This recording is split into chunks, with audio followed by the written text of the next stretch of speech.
Hey kids, this is going to be a little short video. You know, I kind of promote myself as being cheap, you know, the half-price meat and all that kind of thing, but there are some places in the kitchen where I don't skimp. Now, I'm going to show you two labels. These two products sit side by side on the same shelf in the grocery store, okay? Here's the first one. Corn syrup, high fructose corn syrup, water, contains 2% or less of natural and artificial flavors, cellulose gum, salt, caramel color, sodium benzoate for a preservative, sorbic acid, preservative, sodium hexametaphosphate. I think that's how you pronounce that. Sitting right next to it on the shelf is this. Maple syrup. Now, it's more expensive. You know, the one with the big label cost about 20 cents an ounce. This costs 39 cents an ounce, twice as much money. But you know, you don't use this every day. You're not going to go through a gallon of this a month. You have pancakes or waffles once in a while. It's also really good on sausage, breakfast sausage. This is entirely a personal decision, but this is one of those cases where I think the real thing is important. Now, the next one isn't quite so cut and dried. Olive oil. In Europe, olive oil is made to very strict standards.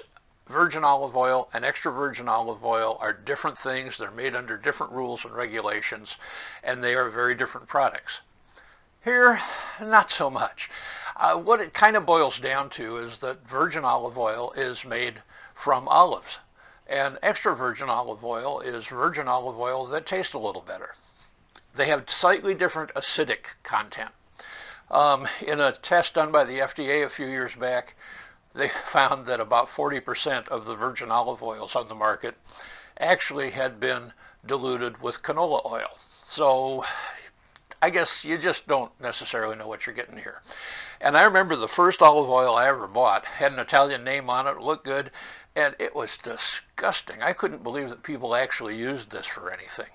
It eventually got rancid sitting on the shelf. Then, sometime back, I saw on America's Test Kitchen a test of olive oils. And they came up with their favorite being, oh, it's right here somewhere. Where'd it go?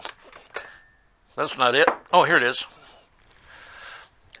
California Olive Ranch. They're not a sponsor, by the way. I'm not promoting their product especially, but I'm pointing out that there's a lot of difference in oils. Now, I say America's Test Kitchen rated it as one of the tops. In other tests I've looked at, I was just looking around this morning on the internet, virtually everyone who has compared olive oils has put this at or near the top. Now, it is more expensive. That disgusting olive oil I bought at Albertsons is 15 cents a fluid ounce. This is 64. But I got to tell you, the products are night and day different. I think it's worth every nickel. So there's a couple of places where I do not skimp. Maybe we'll go on to one other thing here. If you've watched some of my videos, you know that I use quite a variety of pots and pans. Some of them are fairly disgusting. I'm up to, I think this is video number 38. I decided that, you know, apparently I'm going to be doing this, so I sprung for it. New pots and pans. I decided to go with Farberware. Again, not a sponsor. You know, they're not paying me for this. Here's why I chose it. First off, I had a Farberware frying pan. In fact, the one that I just threw away a couple months ago. That was maybe the best little frying pan I've ever had. Loved it. They're aluminum. They're fairly thick on the bottom. I've got some stainless steel here, including some fairly expensive Revereware with the copper-clad bottom.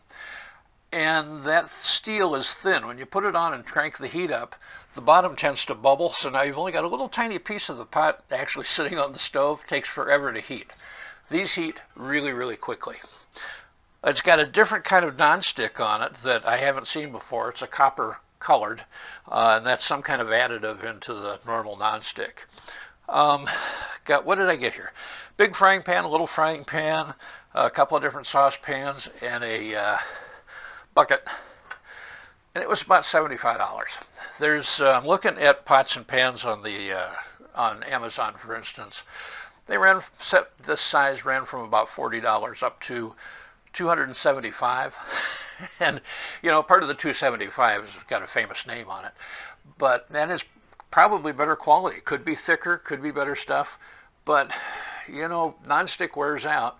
I throw away a frying pan about twice a year because it just doesn't work anymore. We're going to do a test on that, by the way. I saw something about ways to revive nonstick. We're going to try it out and see if it works. But at $75, I thought it was a pretty good mix of sizes and types. And, it was in a price range that I could live with. I'm not going to spend $275 for 5 pots. So anyway, there's a couple little things for today that really fall in the tiny tips category, I guess.